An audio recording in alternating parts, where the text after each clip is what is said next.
It's you. It's the motivator here.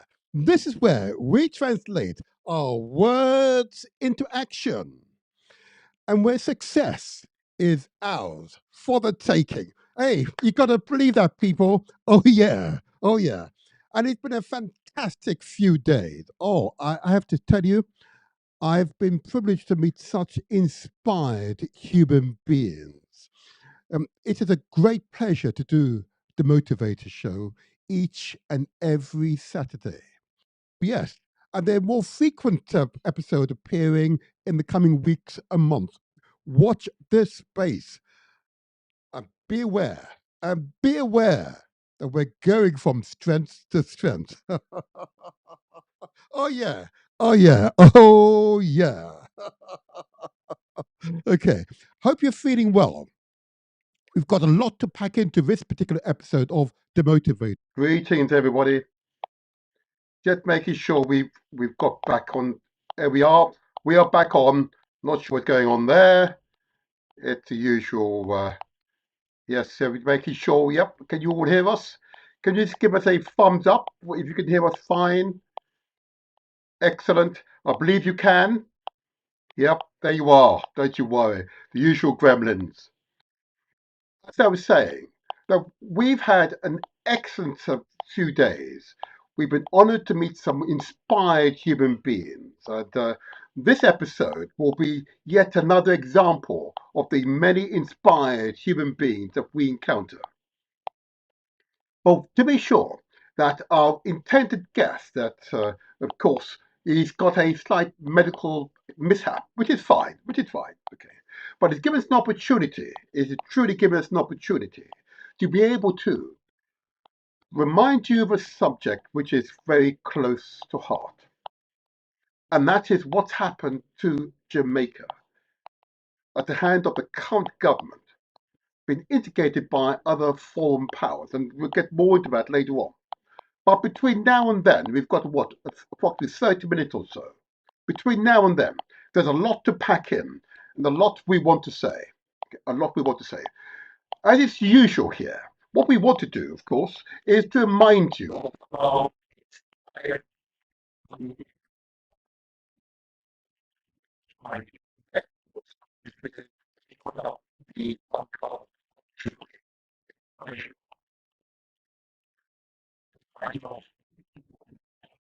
which we focused on the Black Entrepreneurs Report, The Race Paradox, authored by Dr. Carlton Brown.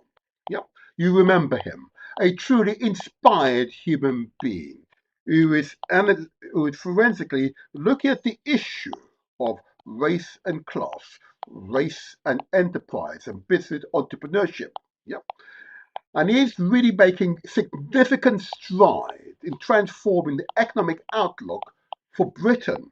Because if you transform the outlook of a particular communities, you have impact the whole community, that all the communities that make up the nations. We want to give our appreciation to Dr. Carlton Brown and honor him and recognize him. A big thumbs up. There you go. A big thumbs up to him. And we're looking forward uh, to the conference that is due in July. And maybe I can put details on the screen. Yeah, maybe I can put details on the screen later on. I may put it up on the screen later on.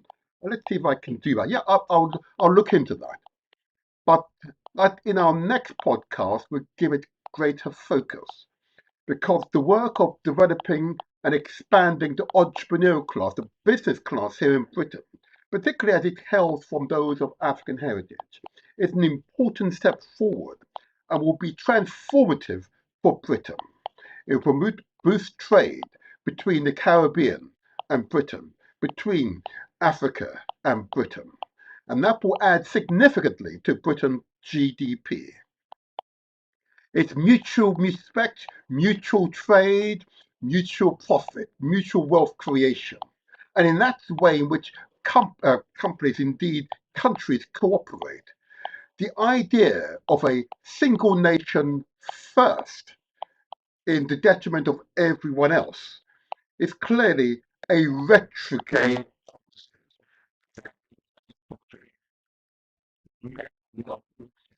finding out. But the world only works where countries cooperate. There's mutual respect and understanding. That's how the European Union is growing, because those countries are cooperating. As indeed, the countries in the African Union are growing because there's mutual respect and understanding, reducing trade friction. In other words, reducing tariffs between those countries, boost trade and boost wealth creation. In ASEAN, in China and the Far East, yes, those ASEAN countries are also boosting trade by reducing trade friction and liberalizing and reducing the requirements that are for import and exportation. Absolutely. That's the only way forward. But the idea of a single nation first, above all others, is an anathema. It, that system does not work, as that country is now finding out. I don't need to call the name. I trust you can deduce which country I'm now referring to. All right. But the Black Entrepreneurs Report, The Race Paradox, is a powerful document authored by Dr. Carlton Brown. We honour and respect you, sir. Honour and respect you. In our next episode, we give greater light to the Black Entrepreneurs Conference, which will be featured, I believe, in July. More details to follow. More details to follow. Keep up the good works. Keep up the good works. We also now want to give light to yet another one of our significant contributors. Okay, and I want to give light, and I know you would appreciate what I'm about to say. And that is, of course, you recall that wonderful woman, you know, the Jelly Chincheri, yeah, Jelly Chincheri, yeah. That was the storytellers, the power of their voices. Yeah, we understand the significance of our oral tradition. Those who are gifted with the power of significant memory capacity. Yeah.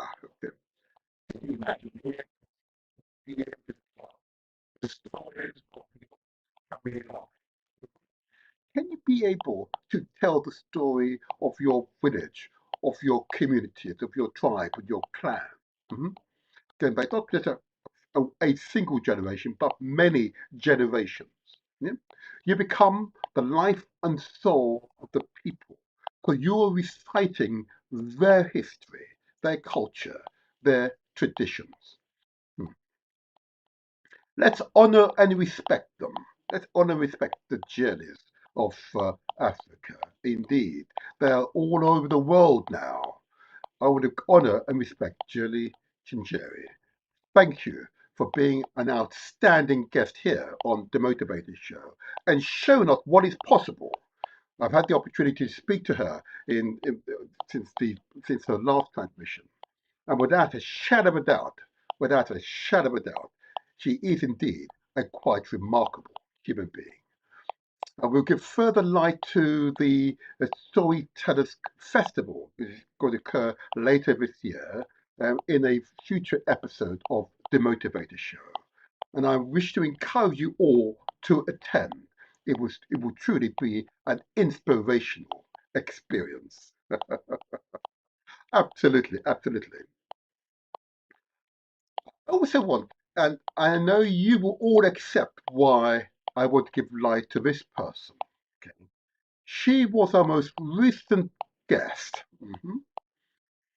Her book, Black Capitalism, A Blueprint for a Possible Future. Mhm. Okay. I want to give praise and respect to Rachel. Now, I have to tell you, as I studied her profile, I was truly impressed by her.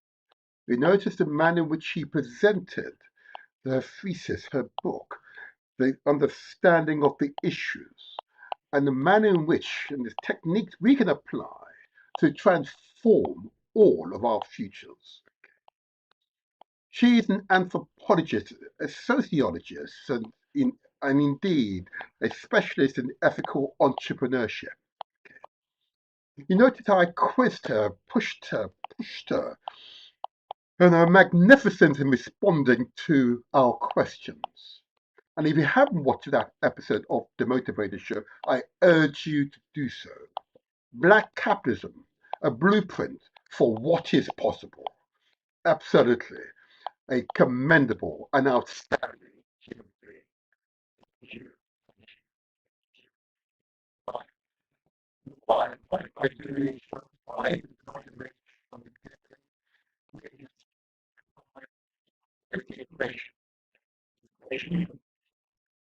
Information you can base your decision making.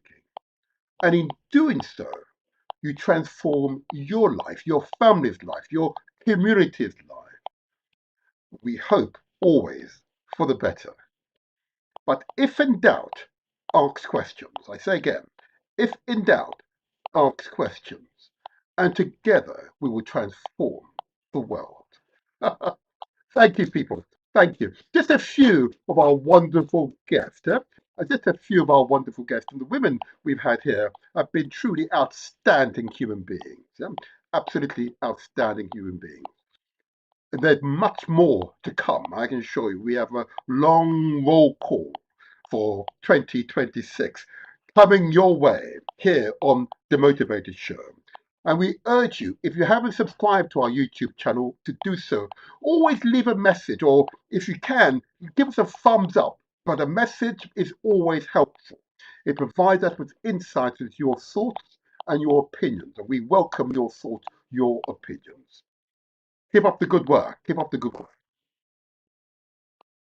Now I want to get on to our campaigning issues. You know and understand this is the Motivator Show, and therefore we are very much campaigning around issues of conscience. I know you all appreciate what I'm about to say. This particular issue has been a regular feature of the Motivator Show, and it's one that's not generally discussed in public discourse. We don't. That's why we're doing it here on the Motivator Show. And that is the issue of FGM. And that's an acronym for female genital mutilation. Yeah, it's happening. It's still happening. Up to 250 million women and girls are indeed FGM survivors. Yep, 250 million. Can you imagine?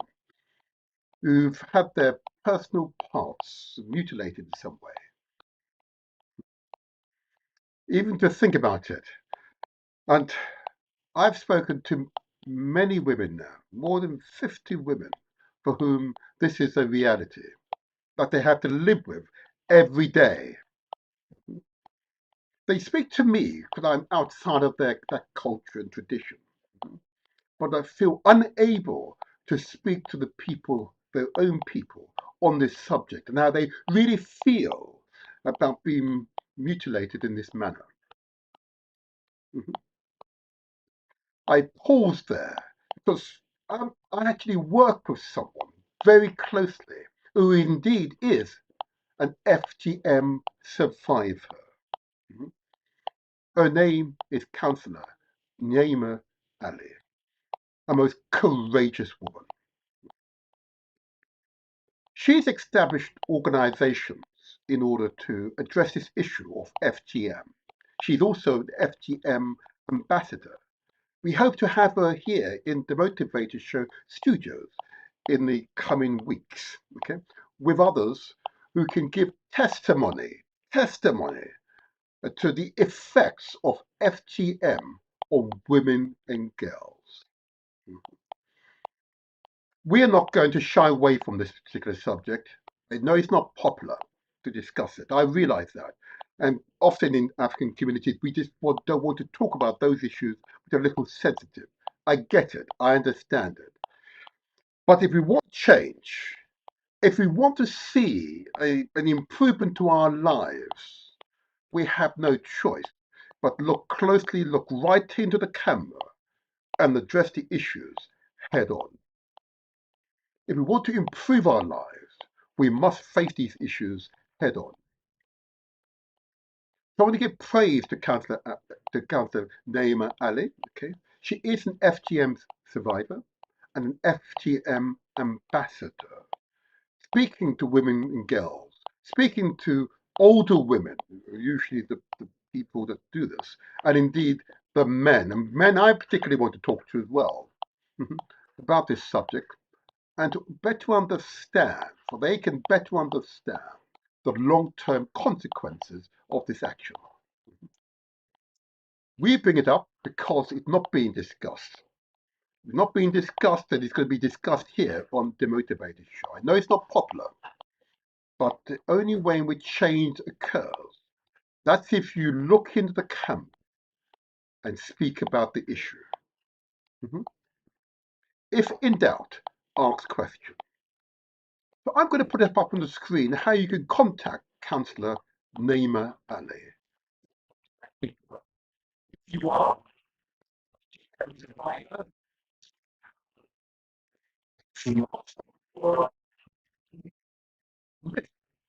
in mutilated way. Please reach out, talk to her. Here's the details on the screen. There you are. She indeed is a former mayor of Southwark, the founder of Unshackled Duma. Unshackled Duma is a Southwark-based, or indeed London-based organisation that empowers women and girls, particularly from so-called black and ethnic minority and Muslim communities. The organisation is focused on promoting self-empowerment, autonomy and advocacy, with a strong emphasis on combating female genital mutilation, FGM.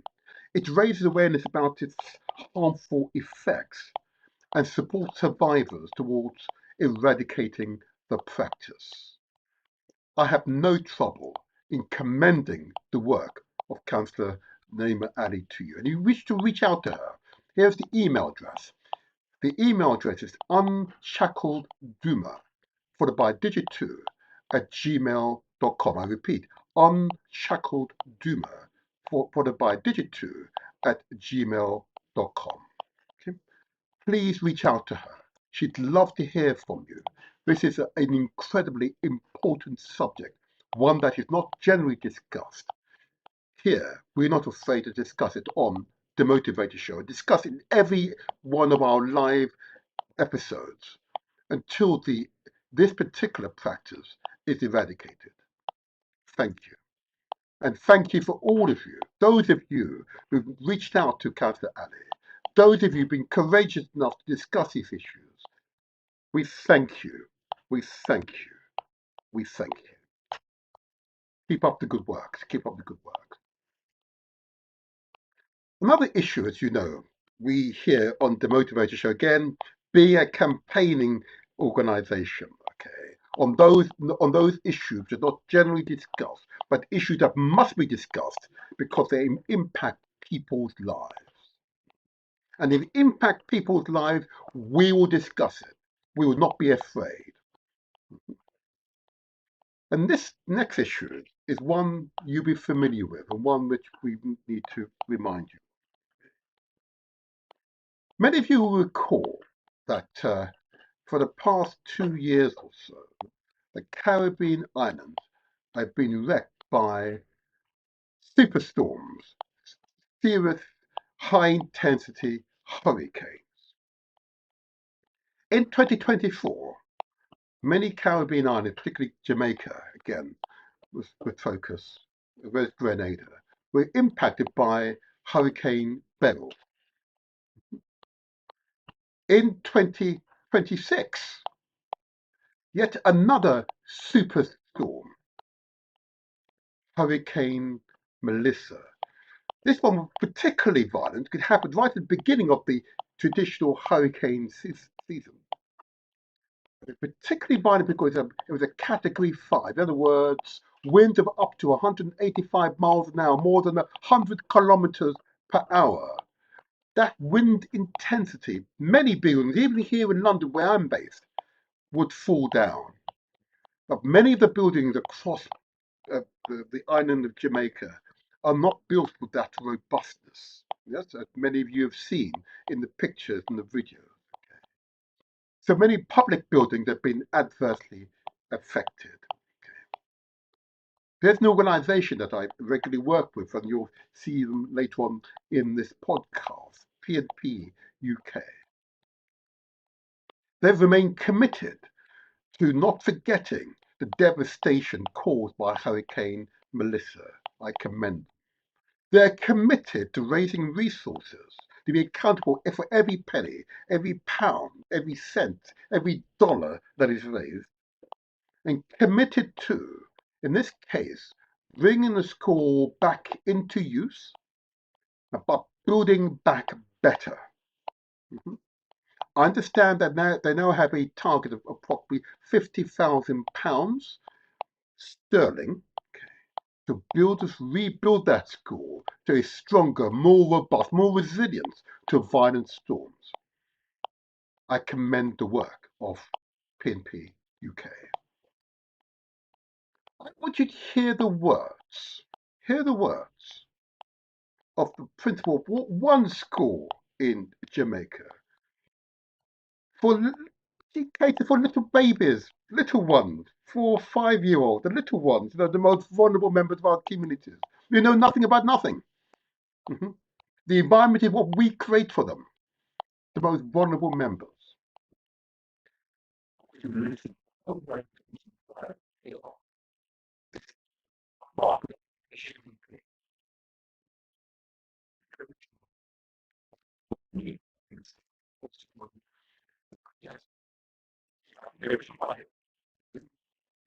Money. She does this for love. She wants to see the next generation have the best start so they can excel and become good contributors to society. But she needs help. Get that school back fully functional again. Get it into a position that it can function as we intend. Climate change is not caused by Jamaicans.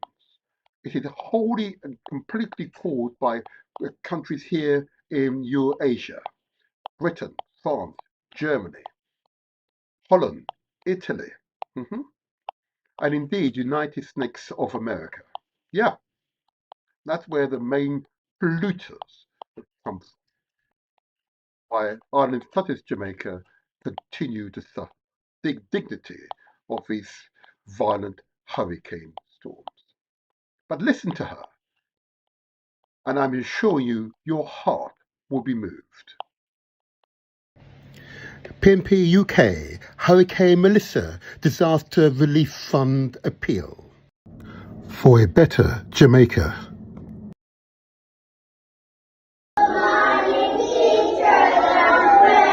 Good morning, students. Say good morning, parents. Good morning, students. Today is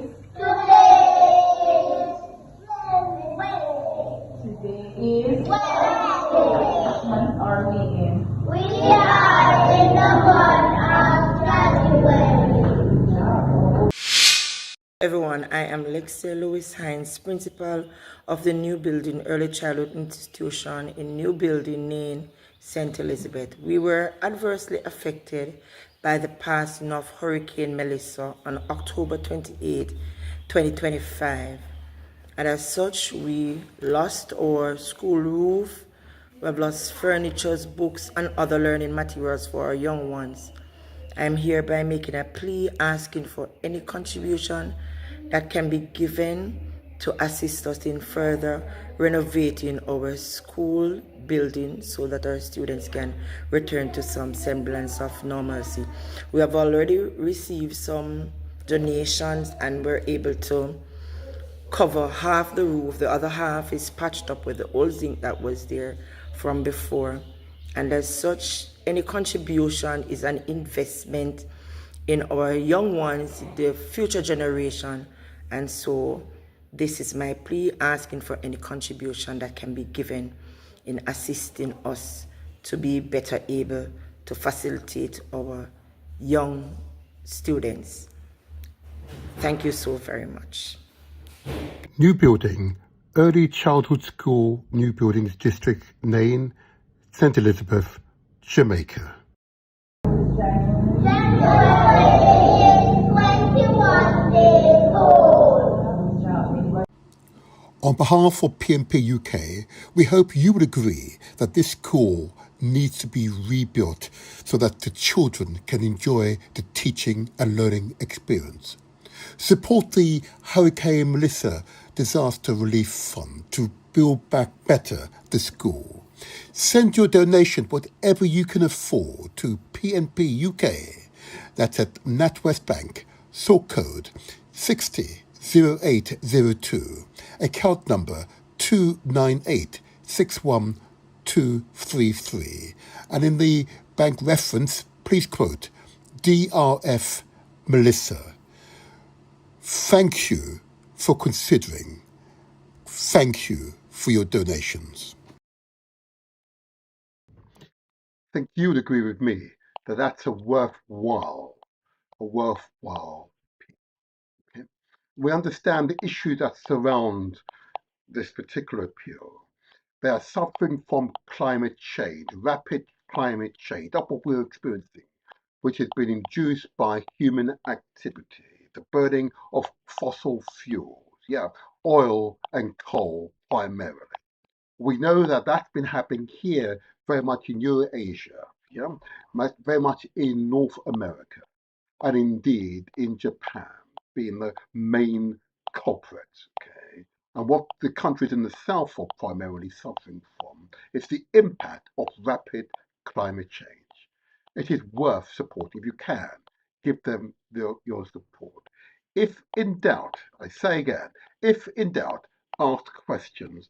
Here on the Motivator Show, we do not release information unless we've verified and satisfied ourselves of its veracity and ensure that the information being provided is accurate. And indeed, the organizations that we give light to are organizations with integrity. There you are. But give support where you can. And thank you. If you didn't capture those details, please, what I encourage you to do is to replay the recordings, and you can stop at the relevant pages. But again, thank you for all of you who have responded.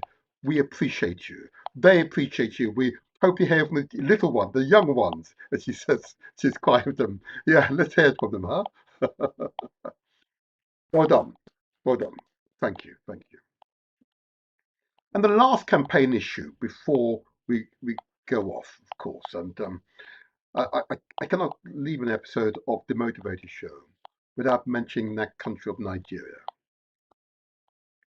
I mentioned Nigeria because it's made up of great people, but people who were the country is of course created by non-Africans. Let's put it that way. I'm sure Mr. Lugard, who represented Queen Victoria at the time, would be very appreciative of his work. Yeah.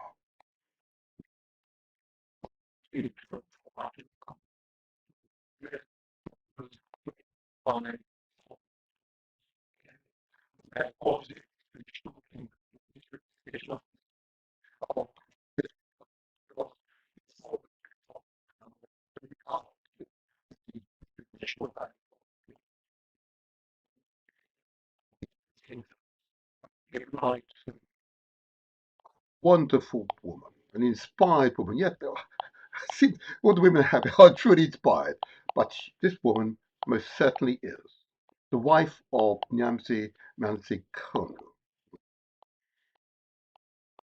Yes, Lulu, a remarkable personality. You heard her speak here on the Motivator Show. She spoke with such depth, such compassion, such intelligence and directness. She understood the issues and was totally committed for her people to have greater autonomy, if not independence. How is that unreasonable? Here in Britain, we have much the same tension with Scotland, Wales, and Northern Ireland. And even those most hardened foes, particularly from Northern Ireland, who were bombing and killing here in mainland England, the wise politicians here found a means by which peace was achieved, a consensus was arrived at. But it wasn't a one-sided peace. It wasn't a one-sided consensus. It was a genuine negotiation that enabled the Northern Irish people to put away their guns, to dismantle their bombs, and pursue a democratic process towards their greater liberation, greater autonomy. I'm absolutely convinced that the federal government of Nigeria can do the same. In fact, could do better, absolutely do better.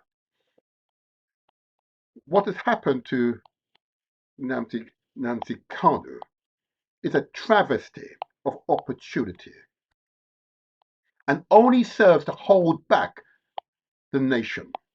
It serves to hold back the nation. I want to give a big thumbs up to the members of the IPOB, Indigenous People of Biafra organization, for their valiant effort, determined effort, non-violent effort for greater autonomy, if not independence for the people of Biafra. I have no problem in asserting our support for them. Reparations begins with self-repair. These current national borders should be revised, but they're not the national borders of the people of the land. I want to give that thumbs up to them. Long may you continue your great works. And I must say, whenever I review the Igbo people across the world, I'm astonished as to how much they have achieved. And just imagine if they really had control of their own land, what they could do to transform that land into an economic superpower, alongside all the other peoples that they are their neighbours. Absolutely, absolutely. Well done, well done. And we look forward to speaking to the people of Biafra again. Long may you continue your great works. Thank you, thank you. And the last issue we wanted to bring to your attention before we go to the main theme for today's podcast. Today's podcast will truly be another inspirational experience. And this issue has to do with so-called Windrush. Yeah, yeah, I said it. One of my guests didn't like that term, and I couldn't push back. Yeah, I will kill. Yes, we hear you. We hear you. You recall the campaign to bring back into the fray those who were denied their nationality rights. Tens of thousands, hundreds of thousands of people from the Caribbean, indeed Africa, came to Britain as a result of Britain calling out and encouraging people from the Caribbean, from Africa, to come to Britain to fill those vacancies in the 50s and 60s. But the reason why it was easy to make the call was under the 1948 Act, a person born within the British Empire was considered British under British law. I was born British. Under British law, Jamaica had not yet gained its independence when I was born, and I was indeed here in this country. Didn't require papers. But the legacy, though, I must say, the legacy has been a series of race relations and nationality acts, which changed the status of those people, and in some cases, seriously disenfranchised them. Not access to doctors, or be able to work or open a bank account because they couldn't prove their immigration status. Because when they entered the country, they didn't require papers. Now the country required papers in order to prove that you're British, as a result of a change of legislation over time. And this change involved both by both Labour governments and indeed Conservative governments over a period of 40 years or more. It is a national travesty. Those who are still suffering are indeed suffering in ways which are wholly and completely inappropriate. Okay. I want you to hear the words of a past Prime Minister of Britain, Theresa May. On Tuesday, I met with Caribbean leaders, where I gave an absolute commitment that the UK government will do whatever it takes, including where appropriate payment of compensation, to resolve the anxieties and problems which some of the Windrush generation have suffered. These people are British, they are part of us, they helped to build Britain, and we are all the stronger for their contributions. On Tuesday, I met with Caribbean. This is what a British Prime Minister said, and that was approximately 10 years ago. But yet, there are still hundreds of thousands of people languishing in the grey areas. Yes, a compensation scheme has been established, but that's still yet to be found to be fit for purpose. We now have a Windrush Commissioner, which I hope to have here in the Motivator Show in the coming weeks and months, to discuss this issue. But it is a national shame. What I want to do is remind you that Anthony Brown, you recall, is leading the charge for a Windrush Act. We wholly support that assertion. We are fully behind that initiative. And those of you who are continuing to suffer, or indeed are relatives of those who are currently suffering, we wish to encourage you to seek out legal advice. Let me put this details on the screen. There you are. We've got the Windrush Legal Advice Clinic based at 58 Bank Street in the West Midlands here in England, and postcode WV148PD. The email address is info@windrushlegaladviceclinic.com.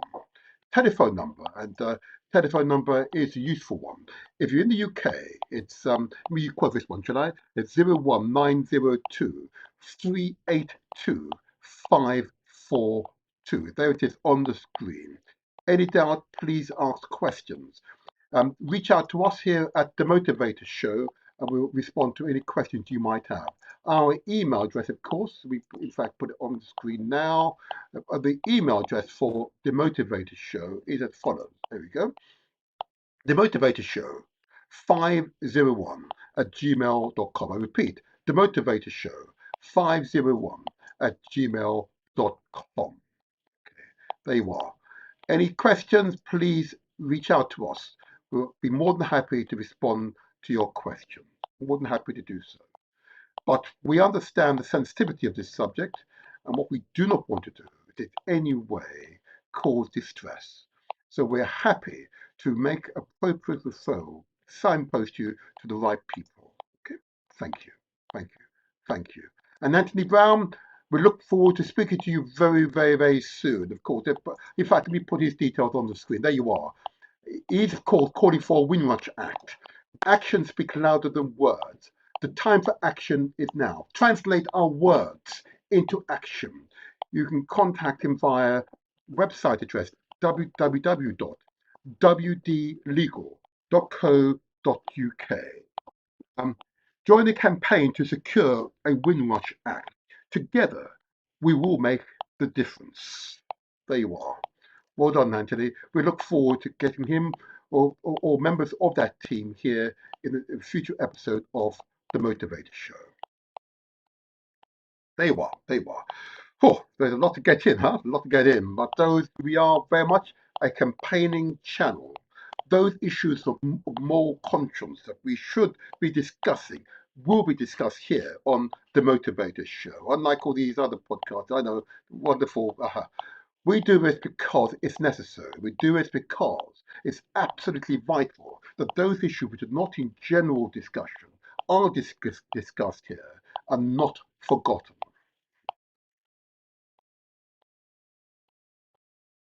The video that follows addresses an issue which is topical and we will ensure remains topical until the next Jamaican general election.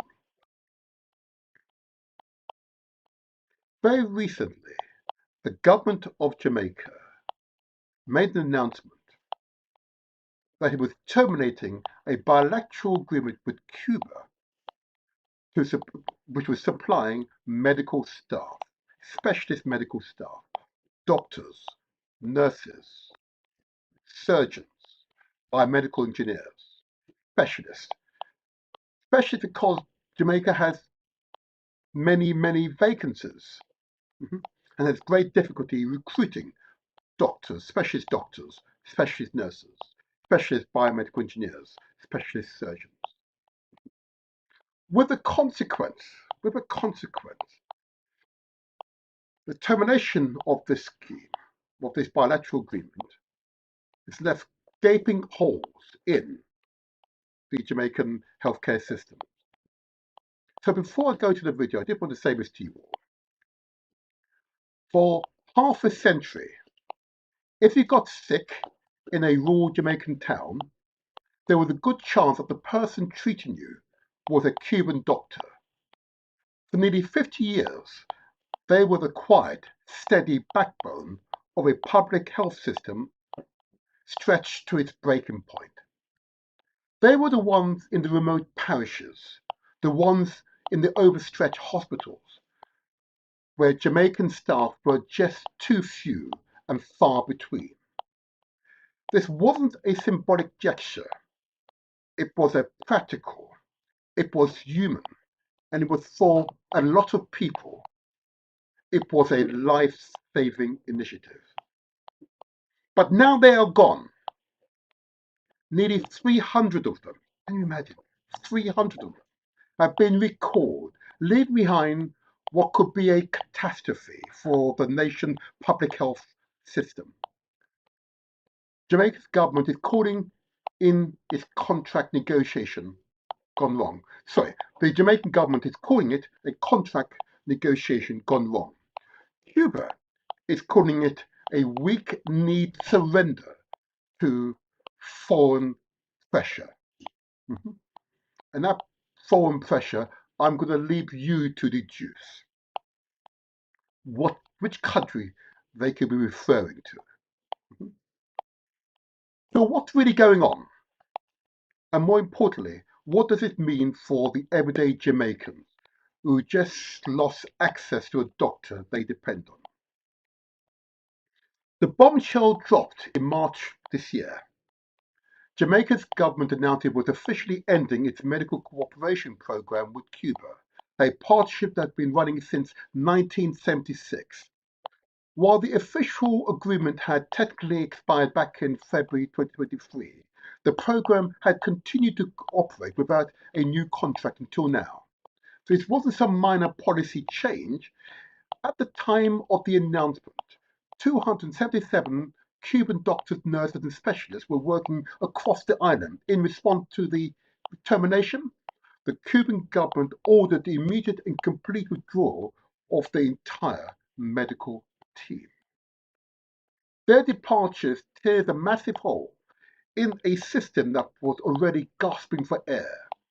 There weren't just extra hands, they were essential staff in emergency rooms, rural clinics, and specialized programs that thousands of Jamaicans rely on. Now, healthcare facilities are scrambling with even worse staffing shortages, piling an impossible workload onto the remaining Jamaican personnel. For patients, this isn't an abstract. It means longer wait times, cancelled services, and a frightening uncertainty about whether care will be there when they need it most. The Jamaican government says it's racing to plug the gap, but everyone is asking the same thing. How on earth did this come to this? To get why this is such a big punch, you have to understand what this program really meant. Jamaica-Cuba Medical Partnership started in 1976. was a solution born from solidarity and necessity. Jamaica has a chronic problem. It trained fantastic doctors and nurses, only to watch them leave for a better paying job in the US, Canada, and indeed here in Britain. Mhm. This, this brain drain had left the public health system, especially in rural areas, dangerously short-staffed for decades. The Cuban program was tailor-made to fill the exact void. Under a state-to-state agreement, Cuba, famous for training far more doctors than it needs, sent healthcare workers to staff Jamaica's public hospitals and clinic. They became a pillar of the system, and their impact was monumental. According to official figures from Cuba, their personnel handled over 8.1 million patients' consultations, performed more than 75,000 surgeries, and attended over 7,000 births over the years. They were also critical in disease control and public health outreach. This partnership was so essential that just a year before it was cancelled, Jamaica's own Foreign Minister, Pamela Johnson-Smith, called the cooperation a vital pillar of the nation's healthcare. This wasn't some minor project, side project. This was the life-keeping Jamaican public health system from flatlining. It was life-keeping, lifeline-keeping Jamaica's public health system from flatlining. Yeah. The human impact, a system on the brink. I've just set the tone for some of what has happened to date. Why this international panel of Jamaicans, when you see them, these are men, distinguished men, yeah, they're all distinguished men. We speak on this subject, its impact, make solemn but profound observations and recommendations for improvement. It is a challenging interview to watch. Let me warn you, it's quite challenging to watch because you have to lament the absurdity situation that the Jamaican government has placed itself in at the behest of a foreign power. Because clearly, no government with any sense would do it to themselves unless they felt, because they feel less than, compelled by a foreign power to do this. Mhm. I pause. I need you to understand and take in the gravity of this situation and why the Motivator Show, this Motivator channel, and other Sister and Brothers channels will not let this issue rest. I want you to watch this forthcoming video, the panel discussion on this subject. Stay, watch, get your notepads out, take notes, because at the end, there will be a call to action.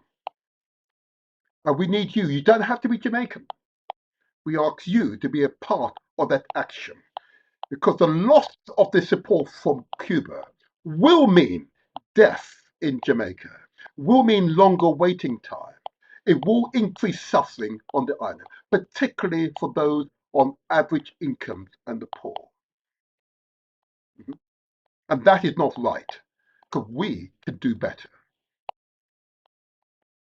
So now, without further ado, I ask you to watch and take notes of this international panel of Jamaicans. Over to you. Good morning. It's the Motivator here. This is where we translate our words into action and where success is ours for the taking. That you've got to believe, people. That you've got to believe. Again, we've got another inspirational podcast for you. Yes, that issue which I know is burning in your soul right now, the issue of Jamaica and Cuba and the termination of the bilateral agreement, which has stood the test of time for 50 years, has now been terminated. The question we need to address today is whether or not its termination has now placed Jamaican lives in jeopardy, has now, in fact, undermined significant part of the Jamaican healthcare system, those specialist nurses, those specialist doctors, those specialist surgeons. And what is the impact it will have on Jamaica? And I know, having spoken to many Jamaicans and non-Jamaicans, it's an issue which is topical because the instigators are in Washington. And we'll get onto that later on. Well, what we have is a rolling panel for today, a number of Jamaicans and others, both in Jamaica and here in Britain and Europe, who will share their wisdom, share their thoughts on the matter. And I'm pretty sure, in fact, I'm confident they will provide real insights. Now, these two very distinguished Jamaican men, I talk about Burkina Faso, the land of the upright men. Yeah? Here, Jamaica is the land of the most determined men. Hey, Burkina Faso, I'm sure the Burkina Faso won't mind that. Yeah, Jamaica is the land of the most determined men. I'm going to invite them to introduce themselves, just say a little bit about themselves, just introduce their names, organizations, and I'm then going to ask them, I'm going to pre-warn them, to say something that is something that's funny, something fun about themselves that's happened in more recent times. Okay, so I'm going to go to what's on my left, maybe your right, the man in Jamaica right now. He's in the hot seat right now, sir.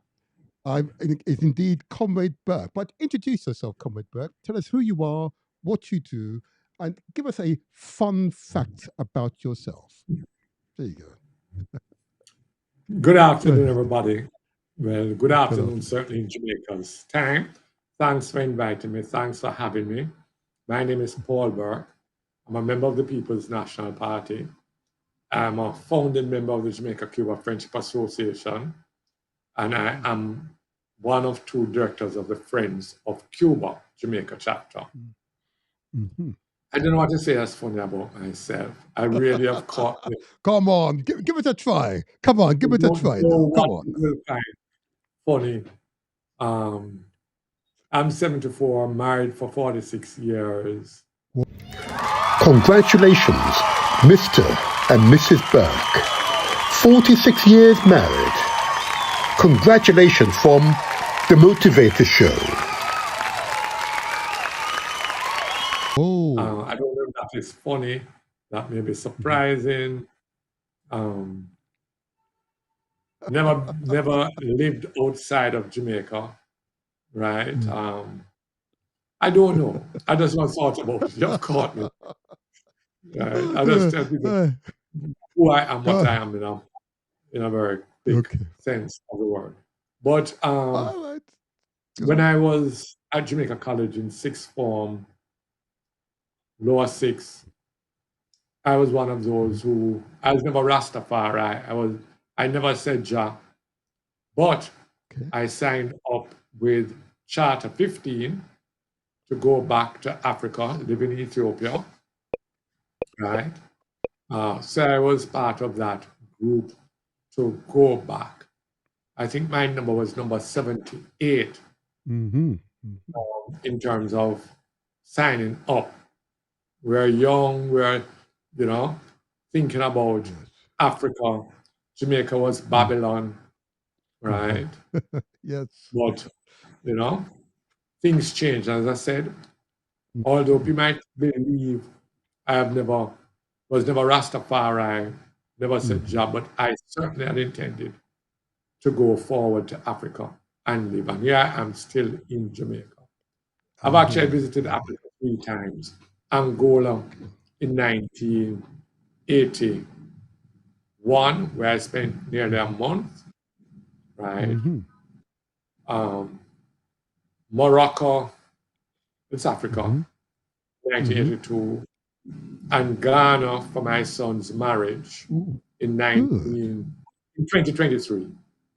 23, wow. Well, that's fun.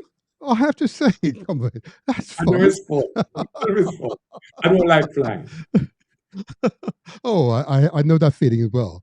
Well done. Well, you've been to Ghana. Excellent. Maybe another time we might talk about Ghana with you another time. But thank you for that. That's a very good introduction. Can I now move over to my other comrade, Comrade Cunningham? Again, Comrade, can I ask you just to say your name, the organization you belong to, and again, a fun fact about yourself, just so the audience can get to know you, better understand you. Comrade Cunningham. Thank you, Councillor Seaton, comrade. Oh, I'm the motivator here. I'm the motivator here. Come on now. Comrade motivator. My name is Bentley Cunningham. Bentley, as in the name of expensive car. Ooh. And I am a retired lecturer, but and also a business owner. Started career as a teacher, then lecturer, and it just taken me to various parts of the world. Lectured at a university in Swaziland, Africa, and some years, and came back to England and set up a training academy. I'm a member of the PNP UK, and also the regional coordinator, the West Midlands regional coordinator for the Jamaican diaspora UK. Okay. And that's really about it. Fact. No, give us a fun fact about yourself now, Comrade Cunningham. Because I've seen you do your jokes. Go on. Come on. It's hard to think of any. Oh, both of you the same, huh? Come on now. It's the feature of older men, I'm told. Okay. But don't you worry. Another time, I have more time. I'm only 73, going on 74. I don't got myself.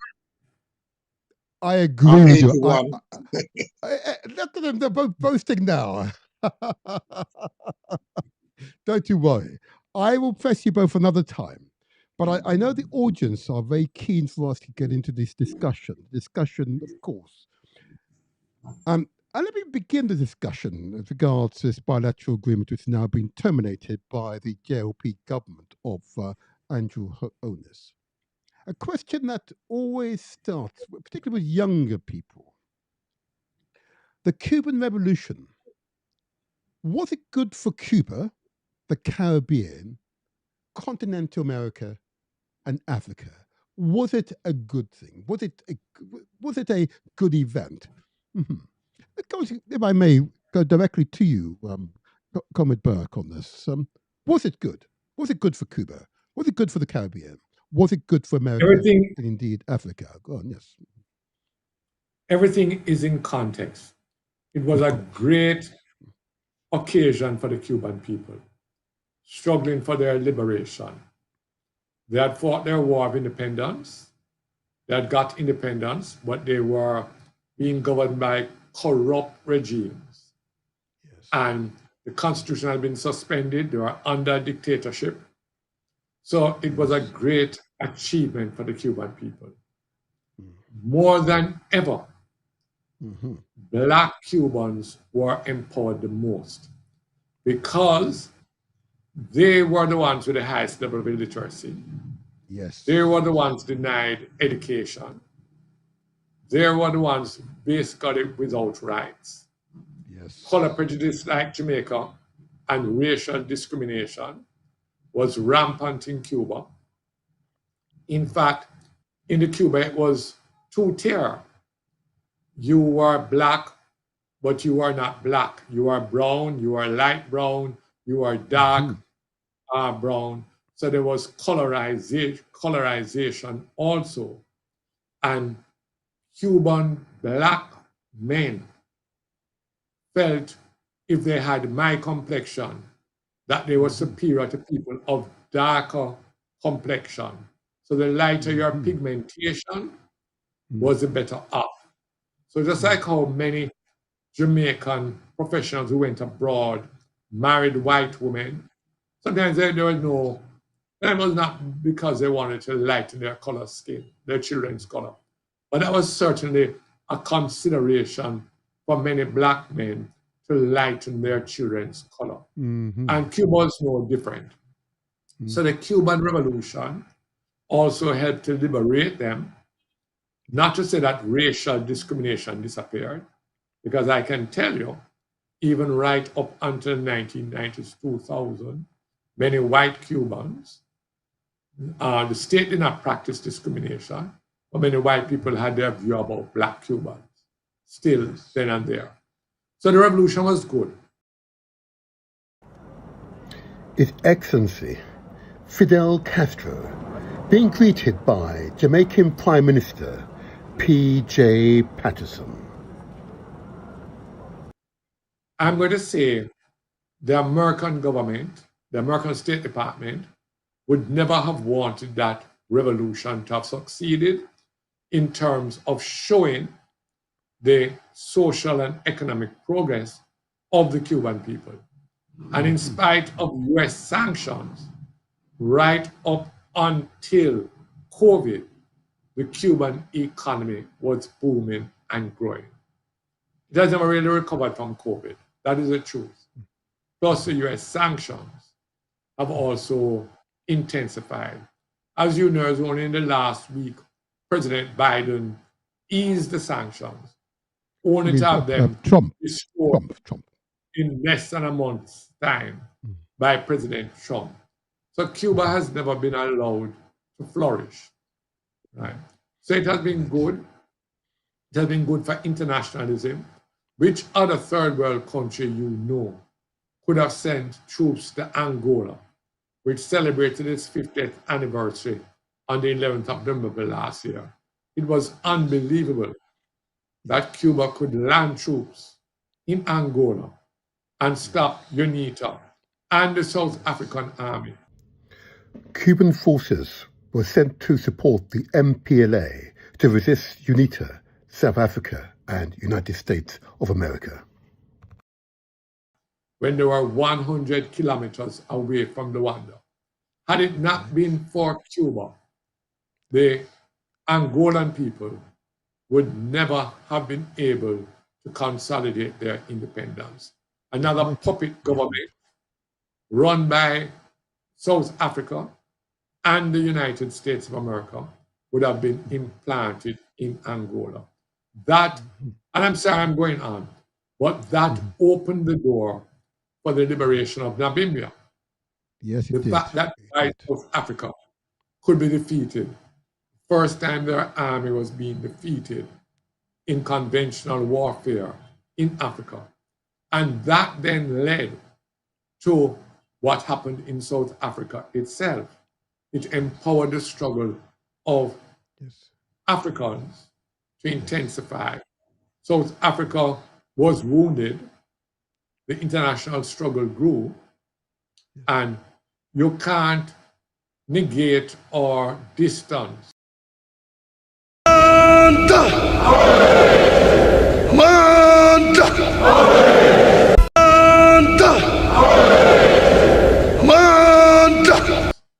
The Cuban Revolution from what happened. And finally, you know, the medical help. That's it. The medical help. And, well, I can't say finally because there's thousands of scholarships that have been given to African countries, Caribbean countries, Latin American countries at the expense of the Cuban people. Right? It's just phenomenal. Yes, I agree. Well said, well articulated, well said. Very clear. And this is an education for the masses. Thank you, Comrade Burke. Thank you. Comrade Cunningham, the same question to you. The Cuban Revolution, was it good for Cuba? Was it good for the Caribbean? Was it good for continental America? Indeed, was it good for Africa? Comrade Cunningham, what say you? Well, I thank you very much for the wits that you're trying to get us to describe. And I don't think I can add anything to what Comrade Burke has said, but if I may change it a little bit, just to say, personalize it. It was good for me. Ooh. I came to England at 11 years of age. And I had suffered from a child in Jamaica. Beatings and brutalization was my experience. I really didn't have a childhood. I can't remember anybody ever hold my hand. Okay. My mother gave me away to my grandmother, born in Kingston, and I was sent to the country in Retrieve, St. James. And she unfortunately died and left me after 2 years. And brutalization started with that uncle's wife. Around 16 years of age, I went to a meeting and I heard a speaker, and he was talking about Cuba and the revolution and what they did to rescue themselves. It lit a spark in me that there was actually a way out of my misery as a battered, alienated, worthless little boy and a young man. Okay. And I began to read and realize and understand socialism, and that it was something for me. And the Cuban Revolution was at the heart of that socialist practice of rescuing people. Yes. And it gave me from then onwards a beacon of light to live my life by. And I became an advocate of socialism. When I was in Africa, wherever I went, I speak about having this knowledge that affects behavior, how you treat women, how you treat your fellow man, and how you activate. And that is the personalized imbuement that the Cuban Revolution did for me. Oh, okay. So the speaker that you referred to, is it a person that we would recognize? No, it was it was at a boys' club, and he was there talking and explaining, and he was a socialist. I didn't realize that. I never saw him again. But the spark that he left made me think that that was for me. I am brutalized. I'm battered. I need rescuing. And Fidel Castro and Che Guevara and all these heroes of Cuba became the light that sparked in me. And I was able to go away, and wherever I went, as I lectured, I always tell people that this is only one part of the story. The other part, you come to me for personal information, which was the socialist part of it. I understand. And we might have time later on to delve further into this. But as part of this dialogue with you both, I did want to put this to you. The UN General Assembly has repeatedly passed resolutions, most notably regarding the US embargo of Cuba and the so-called Helms-Burton Act, declaring that unilateral extraterritorial sanctions violate the UN Charter and the principle of sovereign equality. Why do you think that the United States of America is against a nation whose people wholly support the government? Comment Burke, why would the US government be against Cuba when the people support the government? I think there is a document, there are many documentaries out. The United States has never forgiven Cuba for being able to stand up to them in what they consider their backyard. They were able to install, support right-wing regimes throughout Latin America, outside of Mexico, Guatemala, El Salvador, Costa Rica, Honduras, Brazil, Argentina, overthrow Salvador Allende. Really, this was their backyard, their area of influence. Yes. And here it is, a small nation, not only standing up to you, but you send an invasion. In 1961, the American-inspired Bay of Pigs invasion of Cuba was repelled by the Cuban military forces. what we call the Bay of Pigs. Yes. They are Yes. defeated. Yes. They stand up, and then they dare to make friends with your worst ideological enemy, the Soviet Union. Yes. Dare to make friends with your worst ideological enemy, the Soviet Union. And they have never forgiven a small country for being so bold, being so audacious, and being so resolutely independent of the United States. And worse, every year being able to survive. Every year being able to survive in spite of all that you do, the assassination attempts, the radio marty, the blocking of investments. But Cuba, says almost now, is a battle for the United States to crush Cuba. Can I just for the benefit of the audience, because we gentlemen are of a certain age, you mentioned the Bay of Pigs. Just for the benefit of the audience and the younger ones, just to remind us what is the significance of the Bay of Pigs. Okay.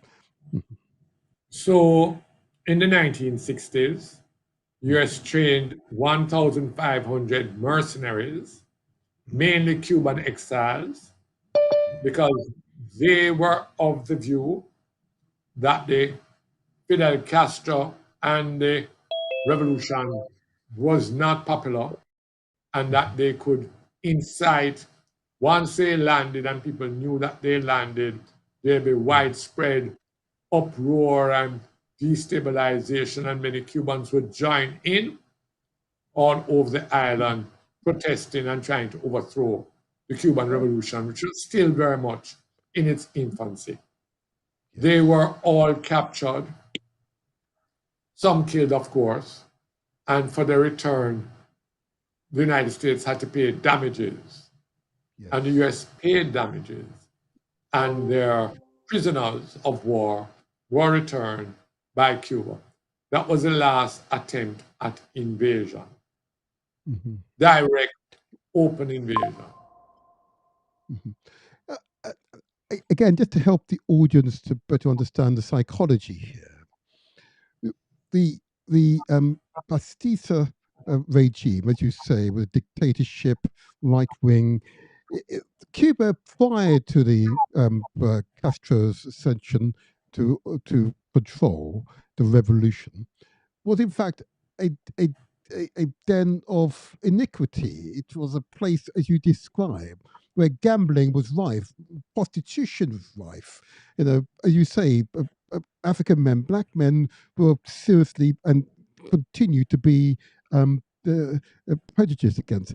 Why would the Americans want that type of regime? Why do they believe that's a good poster card for democracy? Why do you think that? What's their psychology, do you think? A large amount of Cuban resources, the land, the hotels were owned by American interests. It was a playground for the American rich, just to be able to fly to Havana, do what they want, carry women, Cuban prostitutes, gambling, low wages, cheap sugar. All of that was involved with Cuba at the time. So you can imagine it was very, let me tell you, it was just audacious that you could have a government in power who did not succumb to the US demands. And that brings us just to jump the discussion. I honestly do not think the Jamaican government wanted to end the collaboration with the Cuban health officials. Oh, right? you're very generous here. Please tell us more. Why not? I don't think they wanted to. It is not in the interest of the JLP government or the Jamaican people or the health system. I think they were able to extend it, appeal to the US State Department and Marco Rubio. Don't force us to do it before the elections. If we do it before the elections, it is going to create serious problems in our health system. Absolutely. Yes. Don't Yes. do it. Give us time to try and put other measures in place. My understanding then that they asked for 6 months. That was my understanding at the time. That they said they'd do it within 6 months. Apart from wanting to secure their visas, yes, they wanted to secure their visas. For some people in Jamaica, your visa is more important than your Bible, although you claim to be Christian, right? Yes. So they have all secured their visas. But I'm not going to be cynical. It is not in their interest. Where the government is not honest with us, they cannot say it's under pressure from the United States. They have had to pretend that is an independent decision. Now, I read the comments of Prime Minister Skerrit in Dominica, and he said why he regrets they have to leave, he'll have to close down his ICU center. Many other prime ministers have suggested, without labeling the United States, that they have had to do it, right? Mexico has resisted, as you know. Yes. I'm going to come on to Mexico, but if I may comment back, and forgive me for interrupting. So you are right, and you've been very charitable to the well, as it were, to the Jamaican government, the Andrew Onis government, the Jamaican Labour Party government, JLP government, that they had asked an appeal to the US. Don't press us until after the elections, because if you do it before the elections, we most probably will lose, because there'll be an uproar across the island. Okay, and I think that piece of logic is sound. But my question, of course, also focused on the Helm-Burton Act, the US, which is declaring that a unilateral extraterritorial sanctions, which indeed violates the UN Charter principle of sovereignty equality. Why do you believe the US would pursue a policy that contradicts international law? That's really my question. Well, as you know, and I don't want, as a Bentley, he can probably speak to it, the US is not a signatory either to the International Court of Justice or the International Criminal Court. They are not. Indeed. So they are not, you would remember, if I remember how it developed when the United States withdrew from UNESCO. Yes, UNESCO in the 70s or early 80s carried out a campaign to ban advertising in countries about what you call it, promoting that the breast was best, and against tin food, baby food. Yes, right? baby food, that's and right. the United States is the largest producer of baby food in the world. So it went against their economic interest, and they withdrew from UNESCO, right? So the United States does what is in its own interest. Now, part of it, a lot of companies in smaller countries which are afraid of sanctions don't invest in Cuba. When you look at the amount of European countries, people don't understand that there are literally hundreds of European, Canadian, Mexican companies that are in joint venture arrangements with the Cuban government. That private sector is strong and vibrant in Cuba. The United States, realizing that, has tried to do everything. If you are a ship and you're going to the port of Havana, I think it's either 6 months or 1 year before you can go into any US port. If you are a European tourist, and many Americans don't know this, if you have an EU passport, you do not need a visa to go into the United States. But if you visit Cuba, you have to apply for a visa. They have a name for it, I don't remember. So if you are a French citizen, you can enter the United States without a visa. If you are a French citizen and haven't visited Cuba, you have to make an application to go into the United States. So there are a lot of things. Jamaican hoteliers who had hotels had to withdraw their interest out of Cuba, right?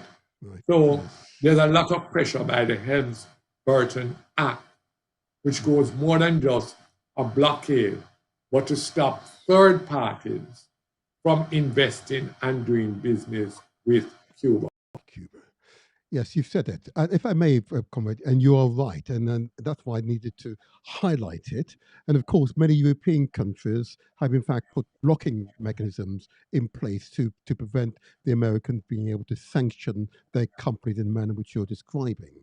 But it is true. But the resolution by United Nations is pretty clear that this is against international law.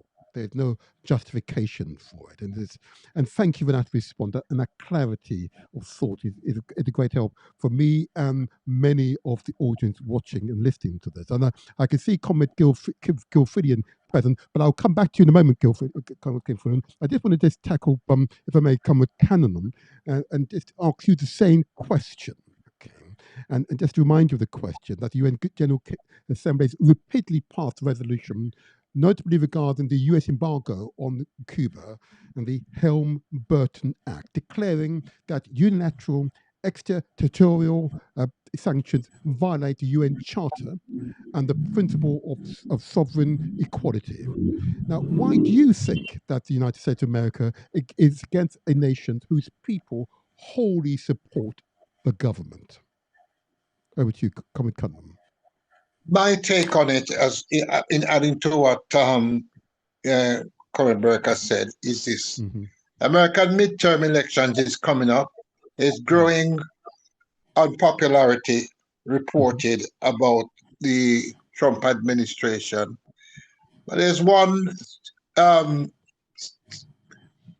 electoral sector that he feels that he owes a debt to, who voted for him in his election, and that are these Hispanics.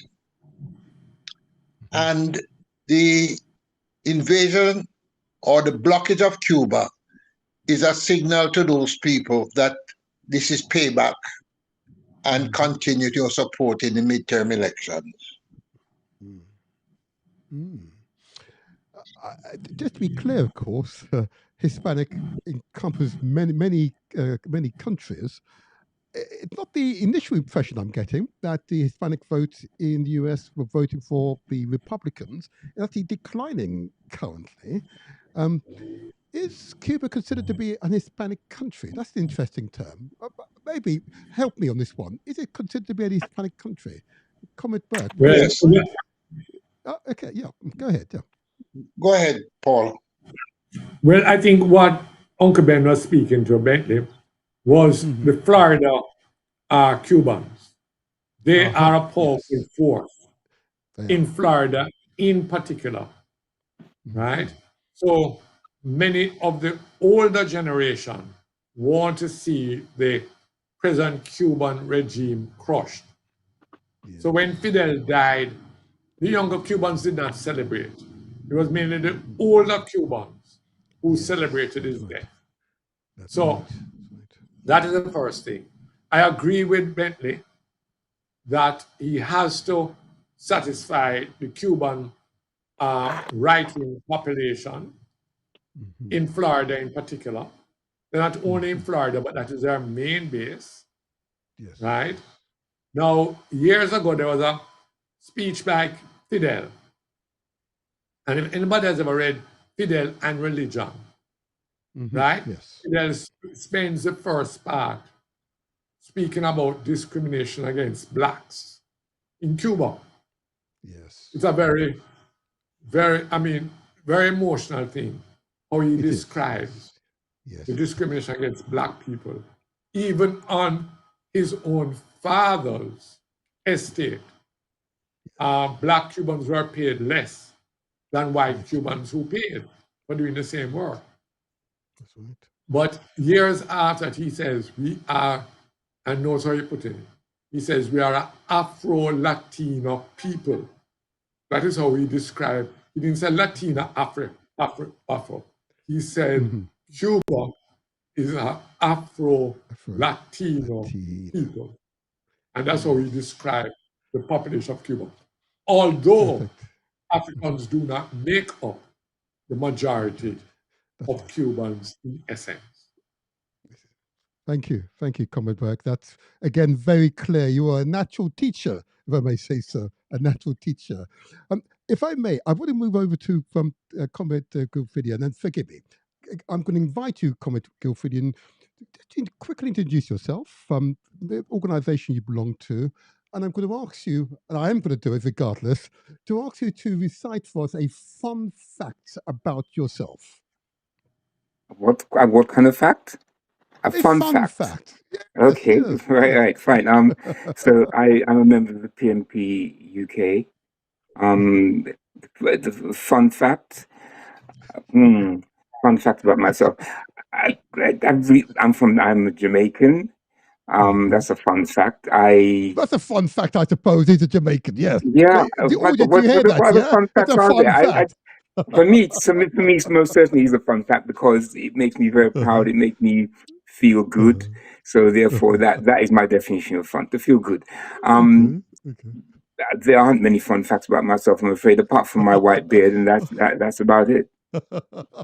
Not much more I can share. You're all just as bad. And I seem to share that with all the other members of your panel. So we all have something in common. Just as bad. Don't worry. Fantastic. I'm going to push on now. Don't worry. Did you get the same thing from all the others? Did you? Did you get the same thing from all the others? Yes. Oh, you did. Yes. Well, I suppose we are humble. We are humble people. Members of the PMP UK or PMP generally, we are humble people who look more to others than we do to ourselves. So that probably accounts for that response that you got. I agree with you. I'm going to ask this question, and I've asked of my two comrades, and that's of course the Cuban Revolution. Was it good for Cuba? Was it good for the Caribbean, continental America? Indeed, was it good for Africa? Right. So the Cuban Revolution was most certainly good for the Cuban people because that's what they decided to do. That is their choice, and so therefore one can only endorse a choice made by them. The impact that it may have had on other countries, the impact it has had on Africa is certainly profound, insofar as many revolutions in Africa are concerned. It's notably South Africa. Cuba and its government and its military was instrumental in assisting those countries to overcome a substantial amount of oppression. And so therefore, for Africa, absolutely, it was extremely useful in terms of the revolution, but also in terms of the medical care. Cuba has been instrumental in supplying care, medicine, doctors to Africa. And so therefore, Cuba, as post-revolution, was most certainly extremely important to Africa's development. Prior to the revolution, I'm not sure that Africa knew anything about Cuba, or in fact, Cuba knew anything about Africa. So therefore, the Cuban Revolution would have been extremely important, significantly important to the progress of revolution's change and the release of oppression in Africa.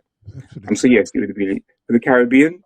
Would it have been, has it been extremely useful? Well, I recall a school in Jamaica. Comrade Burke could probably know this better than me. That is named after Cuban. What's the name of the Cuban school? There is Gabi Maceo and there is Josamati. There we go. And so therefore you can see then that Cuba has benefited Jamaica and other Caribbean islands, particularly Jamaica, which I know. Insofar as medicine is concerned, supply of doctors, Cuba has been extremely important to Jamaica. And so Jamaica's healthcare. And so, again, I would say that it's been significant and extremely helpful to Jamaica to have had a Cuban revolution. Prior to that revolution, I'm not sure that the regime in Cuba would have been at all helpful to Jamaica. So again, yes, it would appear from that point of view that Jamaica benefited from the Cuban Revolution, and so therefore Jamaica itself, maybe the Caribbean more widely, would have certainly benefited benefited from the Cuban Revolution. So yes, three things: the Cuban people, their choice. They certainly benefited from it because prior to that revolution, they were under supreme oppression. They were extremely poor. Their healthcare system was non-existent. Education was also non-existent. Subsequent to the revolution, all that changed quite substantially. So the Cuban people benefited, Africa benefited, and most certainly Jamaica, that I know of specifically. But I think the wider Caribbean also benefited, and certainly Latin America benefited as well. Thank you. Thank you, Comrade. Martin, I have to run. I want to thank you for inviting me. I know you do. I just want to add one word and I'll answer one more question. The figure I got, just some medical professionals, over 700 Jamaicans have been trained in Cuba as doctors. 700. Okay. Thank you. That that figure I don't have. Yes. Thank you for that. Thank you for that. I know you got to go, but there was the question that I was going to go straight into, and I will put it to you straight away before you left. Is that I have spoken to relatives and friends in Jamaica and here in Britain, and I sense apprehension about the future of the Jamaican healthcare system. Are they right to be concerned? Can you maybe give us 30 seconds on that question? Are they right to be concerned? Well, first of all, even with the Cubans, we have fundamental problems with our healthcare system. The amount of doctors, equipment, non-existent equipment. So we have a serious crisis in our healthcare system, even with the Cuban doctors. One of the things that has really improved, has been eye care. And the Cubans were the main force in the eye care system, giving back many people visibility in their eyes. Excuse me. That is going to be badly impacted. Also, cancer care. As you know, cancer does not wait. The earlier you treat it, the better. Just at one, and there are two public health care systems, really. At one, I understand there are 300 people awaiting the backlog. I don't have those figures are more or anything. Now, cancer is not something like when you have a hernia, you can put off for 6 months.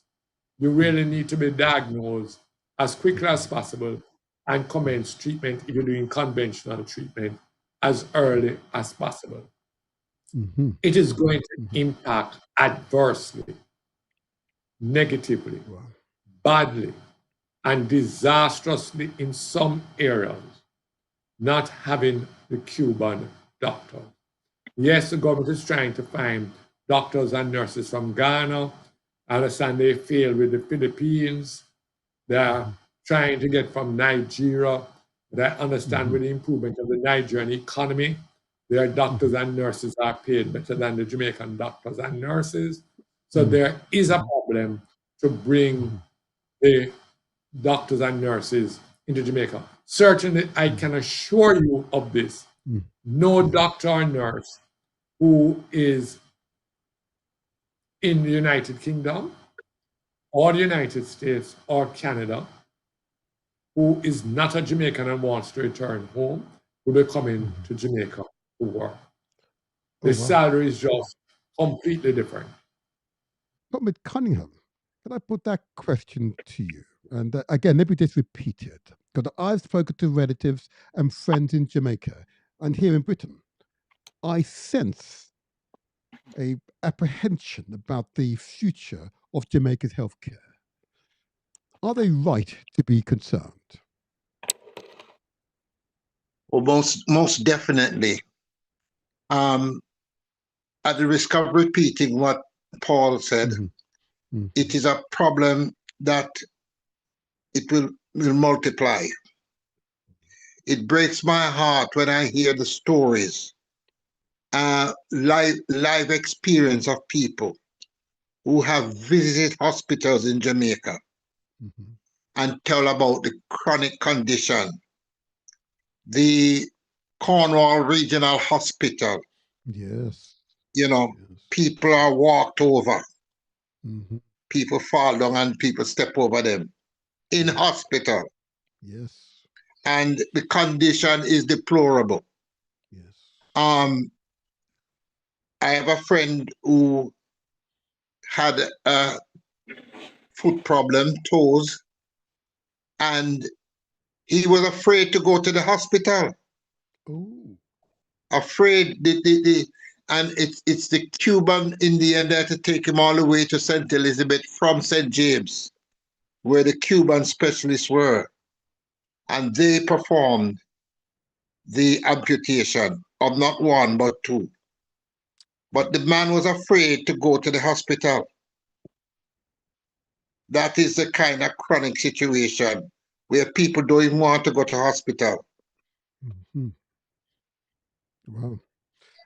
And it is good that we say it loud and not try to hide the facts, not try to hide it. And this is very healthy. So it's full exposure. The truth will set us free. And if I may just add, and what galls me is the lack of empathy or care from the government that is there in Jamaica. Indeed. For the minister responsibility for health. He has not visited Cornwall despite all the outcry to see what's going on. It's alarmingly and woefully treacherous to the Jamaican people. Thank you for that. Thank you for that. It is it is aligned with the feedback and concerns I've heard said both in Jamaica and Jamaican in the US, and of course here in Britain and Europe. That is the same concern, and I suspect it's the same feedback we'll receive from Comrade Gilfillian. And I'll just repeat the question to you, because I've spoken with relatives and friends in Jamaica and here in Britain. I sense apprehension about the future of Jamaica's healthcare. Are they right to be concerned, Comrade Gilfillian? I think it's not just Jamaica alone; it's the Caribbean as a whole. Have they the right to be concerned? Absolutely. I mean, there were at one time up to 400 Cuban doctors in Jamaica, and I think the ones who are about to exit Jamaica is up to 300. That is quite a substantial hit on a healthcare system that's already under substantial stress. A healthcare system that is suffering from doctors who are moving abroad and nurses who are moving abroad. So it's going to have a substantial impact. And on top of that, you understand that these doctors are located, they're trained in many cases to be located in rural areas like St. Thomas or Portland. And so therefore these areas will lose these doctors. How quickly will they be replaced? That's the question. How quickly will they be replaced? So far, as Comrade Burke has suggested, there hasn't been much of a success by the government in replacing these doctors. And on top of that, the cost of replacing them will be prohibitive because they cannot compete. The government cannot compete on salaries with the international salaries that's been offered, whereas the Cuban doctors were offered at concessionary rates. They were there not only because of the money that's been offered, but they were there because of humanitarian purposes. Not many people throughout this world is going to be prepared to be there, except of course Médecins Sans Frontières. And so it will have a substantial impact. Specialist services, as Comrade Burke mentioned, such as cancer care, is going to suffer quite substantially. Internal medicine will also suffer quite substantially. So we're talking about people, maybe the impact may not be immediate, but we're talking about people who are, but I suspect it will. We're talking about people who have to wait for surgery. And the wait can be fatal. A day's wait, 2 days wait can be fatal. And so people will die because of this. Undoubtedly, people will die because of this. Undoubtedly, also they will suffer because of this. So it's the move on the part of the government to so quickly uproot these doctors and get rid of them without consideration of the Jamaican people is understandable from a political point of view, but cowardly from the point of view of taking care of Jamaican people. Taking care of the people is number one priority. I think they may have failed quite badly in doing this. It's high. If a government cannot take care of the people, then we're going to lose faith in that government and perhaps even the state of government, the state itself, because that's what the state is here to do. And so, yes, it will have a substantial impact. Rural healthcare will suffer because Cuban doctors are located there. Specialists, healthcare provision will suffer substantially because Cuban doctors are there. So I can't imagine that we're going to do very well out of it. There's nothing in this for Jamaican people, nothing at all. Yes, it's well said, and I note that recently the Mexican government have made it clear that they will continue the arrangement with Cuba. Okay, and for the reasons you've just described, that many of the Cuban doctors are in the rural areas, places in those specialist areas that clinical areas that they find difficult to fill those vacancies. The President of Mexico, President Claudia Sheinbaum, praises services from Cuban doctors who often work in underserved rural areas. She has confirmed that her country will continue receiving Cuban medical workers as part of a long-standing program meant to build goodwill between the island and other Latin American countries. Her remarks on Wednesday comes as the United States pressure Latin American countries to sever ties to Cuba. So the Mexican government considers the Cuban doctors, nurses, biomedical scientists, and surgeons to be critical in supporting their healthcare system. Okay, and so they made it clear to the Americans that they will continue the relationship between themselves and Cuba. I just wish we could do the same. I'm bound to ask you this question then, Comrade Gilfillian. Yes. How should Jamaicans, home and abroad, express their displeasure at the Andrew Holness JLP government? The termination of the long-standing bilateral agreement between Cuba and Jamaica. How should they express their displeasure? What would you recommend? Give us 3 strategies you'd recommend that they could utilize to express their displeasure at what has happened.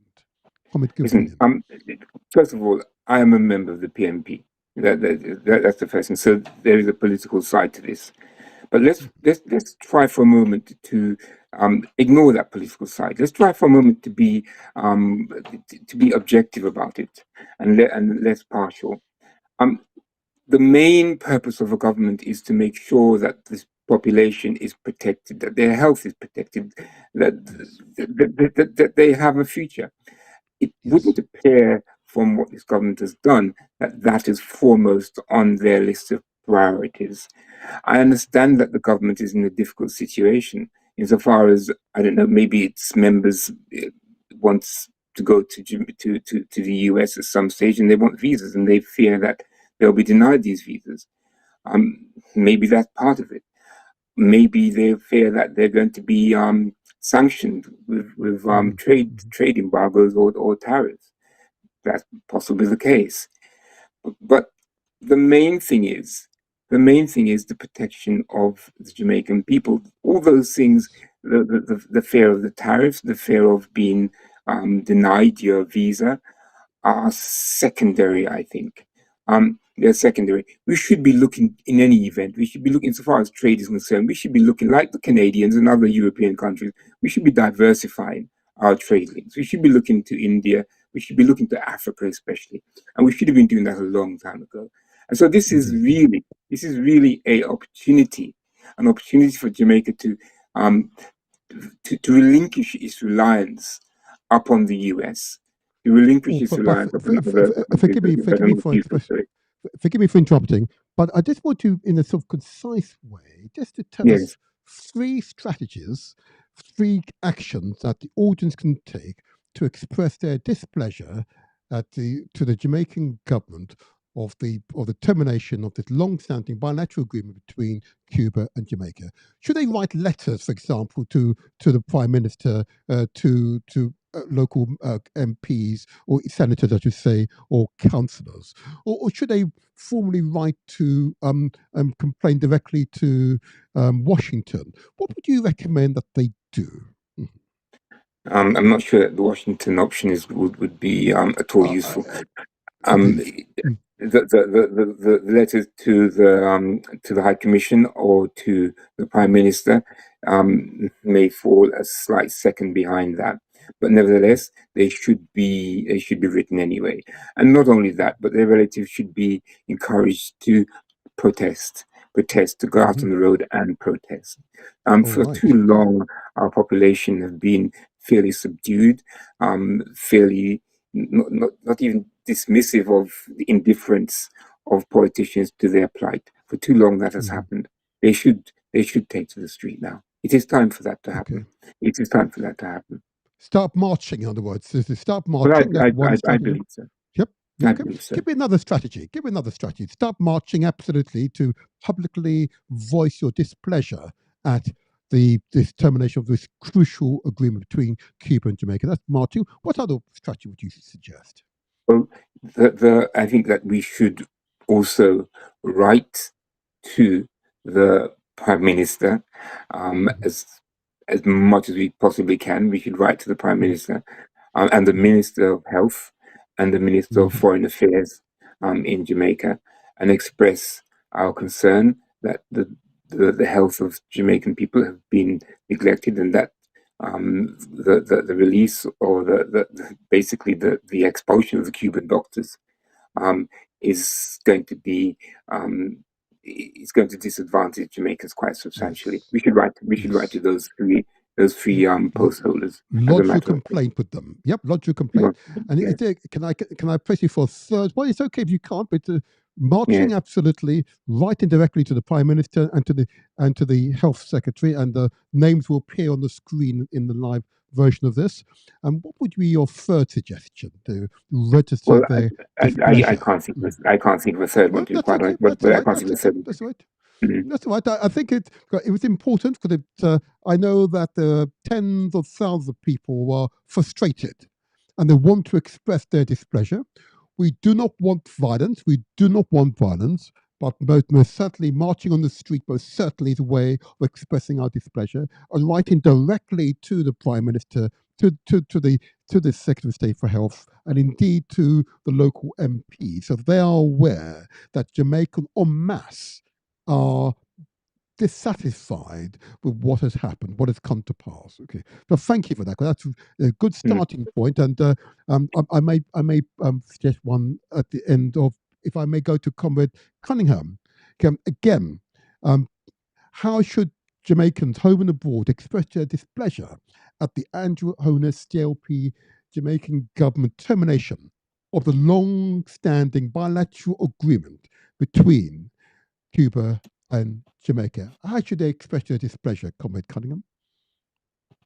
Well, apart from, I don't know if demonstration outside the High Commission is included in marching, but I would certainly think that a demonstration with placards outside the Jamaican High Commission is one.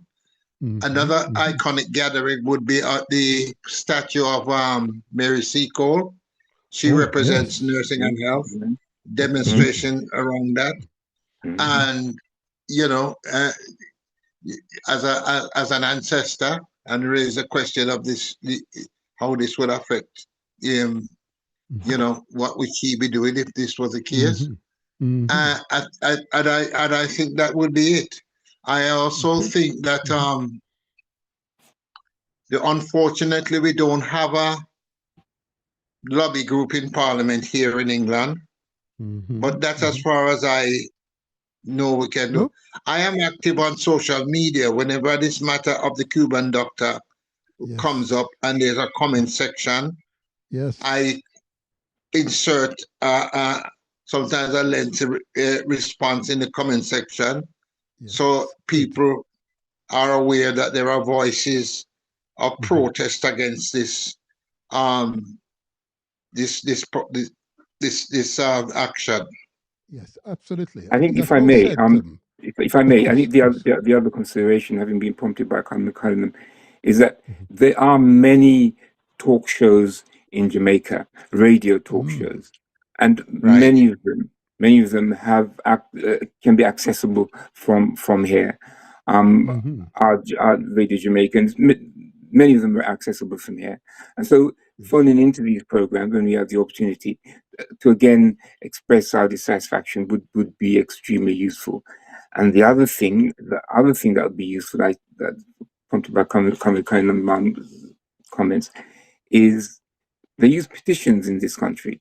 They use petitions, and I think starting a petition would be extremely useful too, because that would show the depth and breadth of concern about this. Okay, well, these are interesting strategies. I've asked you all to list these potential strategies because we believe that here at the Motivated Show, we absolutely should be at the pinnacle, the tip of the spur. And I like the idea of the petitions. I most certainly like the idea of a demonstration outside the High Commission. And I absolutely love the idea of a demonstration, a rally around, of course, a rally around the what's her name, Mary Seacle's sorry, let me turn this off. Sorry about that. Mary Seacle's statue here in London. I believe that will be a symbolic, most certainly a powerful symbolic act of defiance on our part if it's outside her statue. I like each one of those. I may call upon you, both of you gentlemen, both of you comrades, to come forth. One or two or three of those stratagems, I may encourage you to join with the Motivated Show to implement those stratagems. Okay, so there you are. How about that? Would you? I would support it. Yeah, I would support it. There you go. There you are. Thumbs up. Well, I'm now going to be really bold because you both are distinguished gentlemen. If you were a government official or advisor, what would be your top 3 pieces of advice to the government of Jamaica as of today? Here you are. In fact, let me start with Cunningham first of all. You both figured. I would go with Cunningham first. Yeah. Again, I'll repeat the question. If you were a government official or government advisor, what would be your top 3 pieces of yes, to the government of Jamaica? Okay. Top 3, yeah. Yes, I would. The advice would be to act fast. If I wasn't a paid advisor, I would say resign. But there's a paid advisor who said we act fast. I don't really know what they can do. It's one of those actions that is taken and hope and with a hope that something will pan out. But it's also one of those actions taken by people with no empathy. There's a donkey attitude to this thing. So you advise no, I would say that they need to think fast about how to come up with a rescue. And if there were a rescue, what would be your rescue if there were a rescue to be considered? I must say I don't actually know. Okay. That's right. That's fair enough. In that case, don't worry, I'm going to come back to you in a moment. I'm going to go to Gilfridian. It's a time to process this question. Okay. If you were the official, if you were the advisors, what would be your top 3 pieces of advice you give to the government of Jamaica, to this government of Jamaica? Wow, that is an interesting one. That is something that I have thought about, and I thought it must be terribly, although again, I'm trying to be apolitical here. It must be terribly complex for them. I understand that thoroughly, but at the same time, I think they're bound to be imaginative. They're bound to be creative, and so I would suggest that they most certainly maintain diplomatic relationships with the American government, but at the same time, they maintain very firm diplomatic relationship with the Cuban government, and somehow maintain those doctors in Jamaica. How are they going to do it? Again, they would have to use imaginative means. But to break off relationship with the Cubans, no. To break off relationship with the Americans, no, because neither of those two things are going to be helpful. So I'm afraid they have to walk the tight wire, the tight wire. They do have to walk that wire. They've been around a long time. The Jamaicans have always been very good at diplomacy.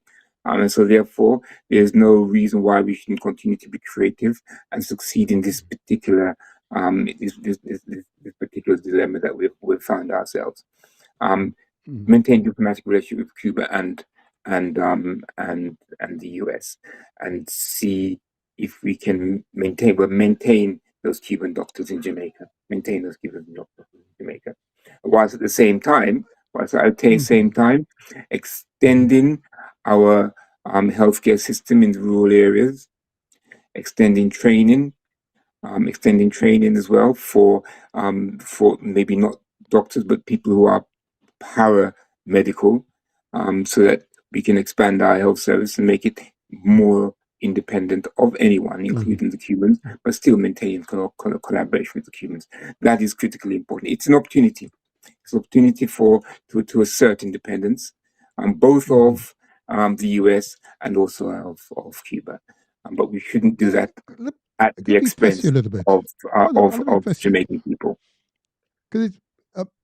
So are we tied at the hips to United States of America? Should we be looking and strengthening our political, social, and economic links with Africa, which is clearly past the wall, which is on a steep growth trajectory over the next 10, 20, 30, 40, 50 years?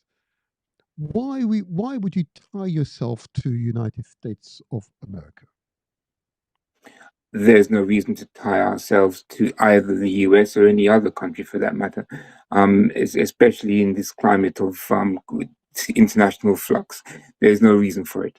We have other countries throughout the world who are looking to diversify their connections. Canada being a primary one. And so therefore, there's absolutely no reason why we shouldn't follow that model at all. To put all our eggs in one basket, as my mother would say, is not going to be to your interest, Gareth, so you better stop it now. And go and look for something else. We've gone for many other things to do. Optionality is critical going forward. Being anti-fragile is critical going forward. Right now, we're an extremely fragile country. And this particular incident of the Cuban doctors kind of exaggerates that fragility. We should go for options. Now, we don't have any options. Our options are very limited. Okay, and I get this a lot. It's interesting. Comet Cunningham and Comet Guilford, you both saying that we must maintain our social economic links with the United States because it's seen as what, like a big brother, as it were, but a country that we are. I'm not sure that I said that. Okay. Oh, I'm not sure that I said that. And if I did, forgive me. If I did, then certainly it was an error on my part. No. What I may have misrepresented myself.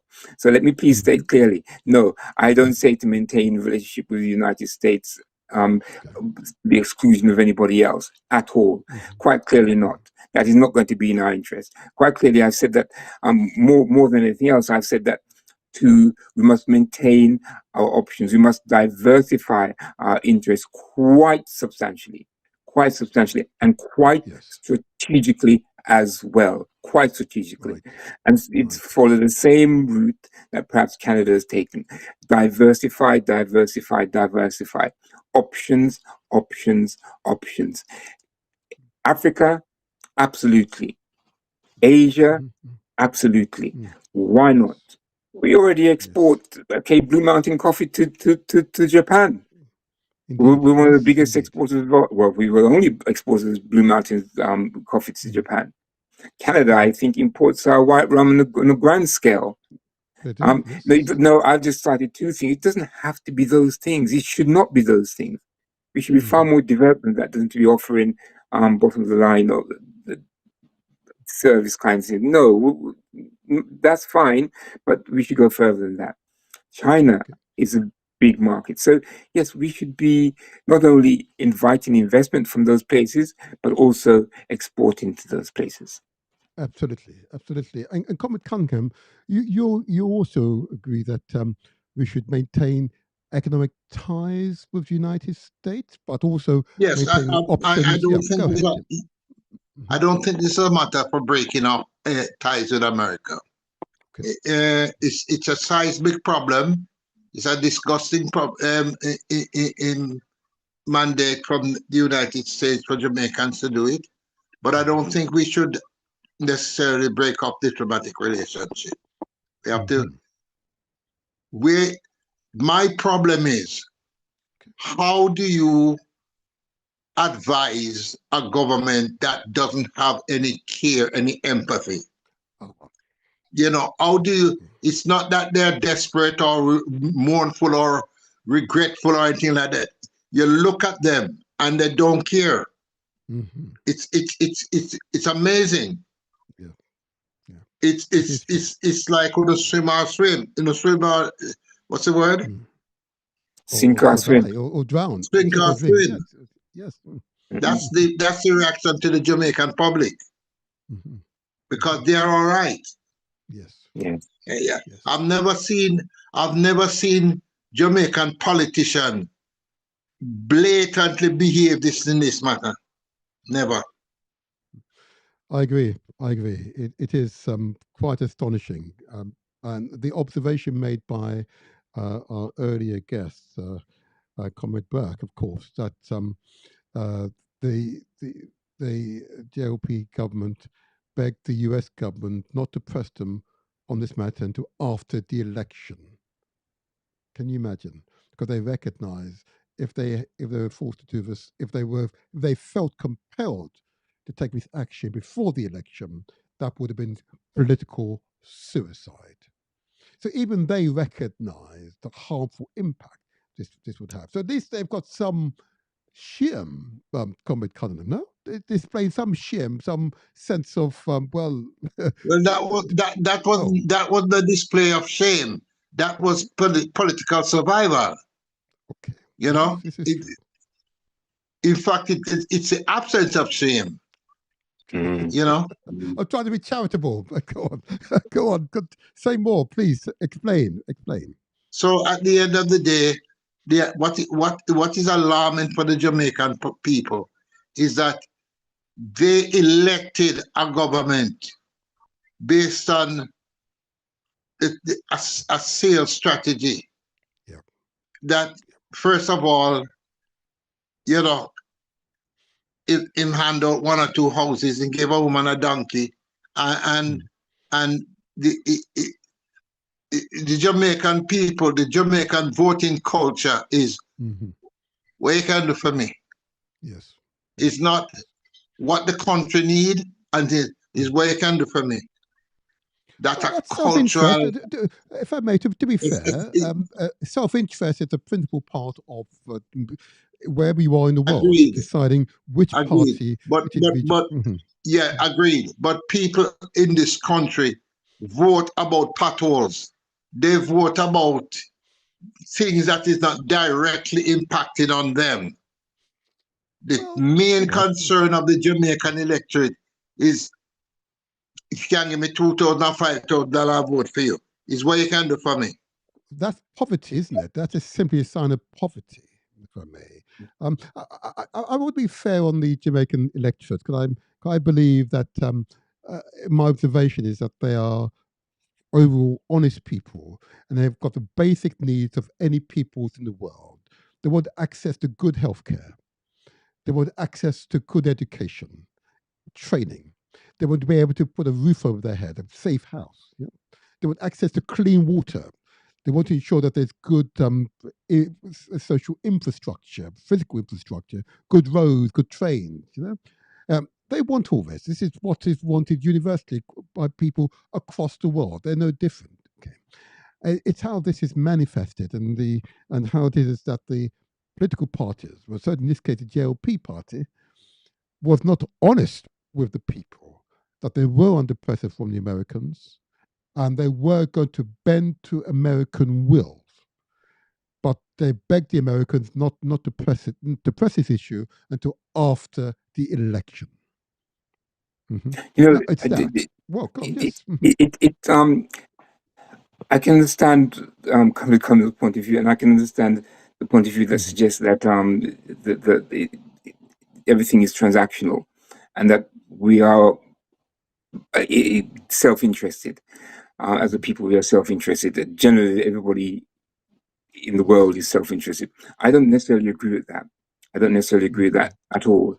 I think that we are more evolved to cooperate than we are to exploit. I think by the nature of survival, it requires cooperation. That cooperation has been corrupted. It has been corrupted, and it has been betrayed and exploited. Now that is clearly the case, and this government is been quite good at that. Now, if you think the Jamaican people are not aware of this, I think we ought to think very clearly again. If we look at the declining voter turnout over the last few elections, we see that Jamaican people are extremely aware of it, and they are losing confidence very dangerously in the state and the state's ability to look after one, education, but now primarily health and also security. They are, and yes, there's more of that to come. What will happen with this particular panel discussion? We'll organize it into a 6-part podcast series. It became even punchier, more detailed, and it's a rich source of information.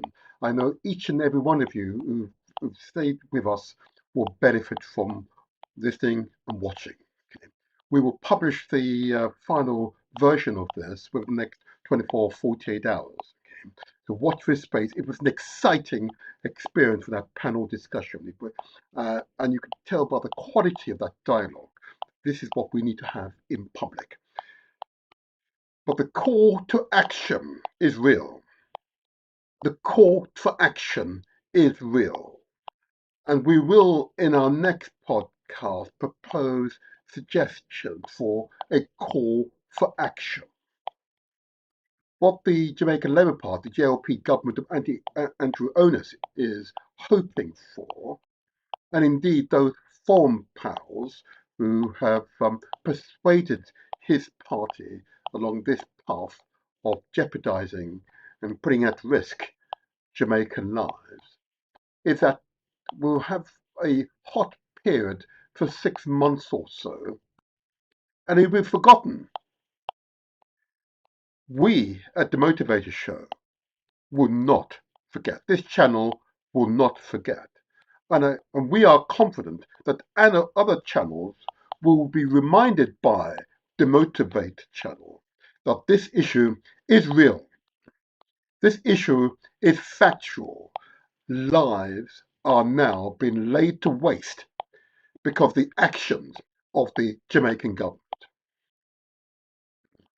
And that is a disgrace. That is a disgrace. By any measure, that is a disgrace. And if the government of Jamaica wishes to send a spokesperson to speak directly to us on this subject, so we can have this dialogue, this, as it were, town hall dialogue, we'd be most happy to host such a person. Okay. But in the absence of that event, the facts that are laid out in the public domain are the facts that we are operating on. That the Jamaican government bend its will and undermine its own public policy and disregarded its public health strategy by listening to a foreign power, thereby laying to waste, discarding Jamaica's healthcare and indeed discarding good Jamaican lives.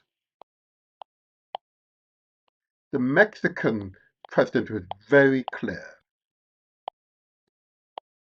We welcome the Cuban workers here. They work in places, rural areas, which we find very difficult to find doctors or nurses to operate in. They work in those specialist clinical areas that we find it very difficult to recruit. So if Mexico has that difficulty, imagine the difficulties a country much smaller in the case of Jamaica will be experiencing. As my guests have relayed repeatedly, the Jamaican healthcare system was already in critical condition. This has made it significantly worse. Significantly worse.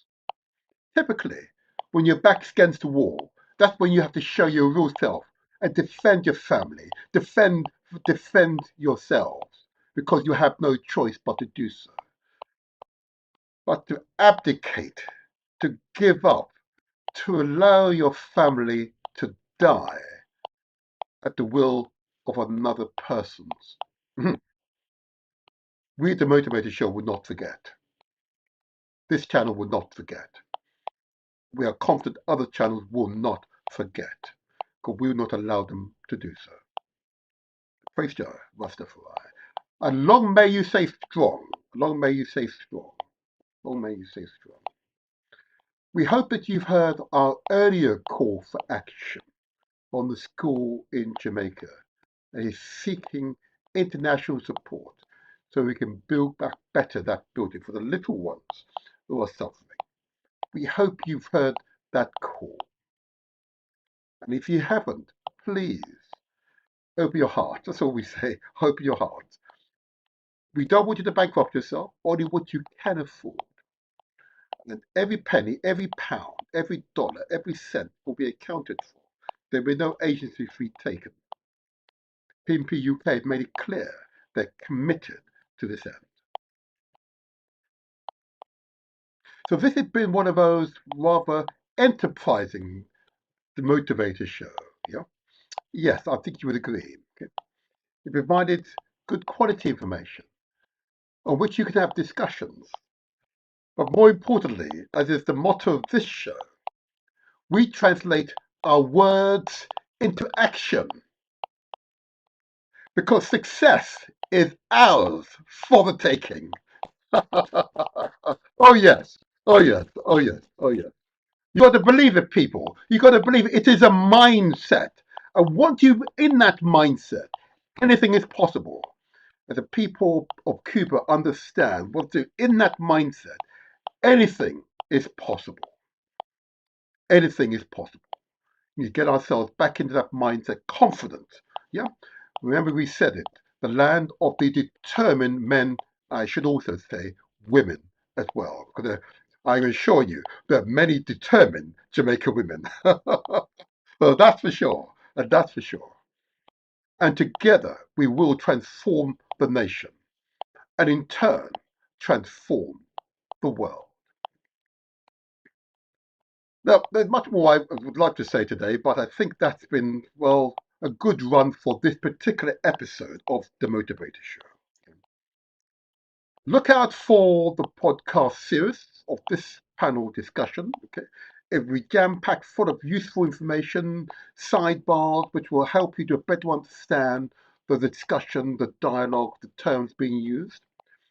But each and every occasion which you take on a deeper understanding of the issues, you strengthen yourself and you become the change makers. You're not asking for someone else from outside to do it for you. You are the change makers. And I'm assuring you, the arch capitalists do not want you to do so. They want you to be passive. Yeah, they want you to be weak and think weak. Here at the Motivator Show, we want the exact opposite. We want you to be strong. We want you to be thoughtful, empathetic. Yeah? We want you to be the kings and queens of your own domain. You are the change makers. So we say to you, until the next time, we remain and we always will be the motivator. And if in doubt, ask questions.